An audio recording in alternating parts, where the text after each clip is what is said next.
Hello friends, welcome to TechTuber.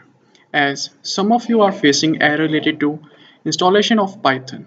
So today I will tell you how to properly install Python and set its environment variable so that you cannot face error like py not recognized and all. So let's start.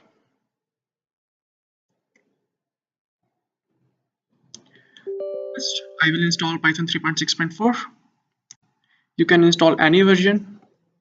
As I have already installed, so I will just modify it. You have to customize the install location and I recommend to customize it in C drive and install as it was already installed, so nothing, and for you have to freshly install it. Then we will go to C drive and check its path, Python 3.6, and yes, scripts. We will just copy this path for the time being, and now I will tell you how to set the path for Python. Properties, advanced system settings, environment variables, and now you have to go to system variables and select path.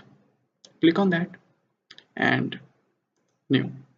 As I have already copy pasted the path, so I don't do this again. So just copy path in it and click on OK, OK, OK, and check by writing cmd py. Yeah. So I hope this will fix your Python installation error. So do like this video, and if you are facing any error or facing any difficulty, do comment and please subscribe to our channel. Thank you.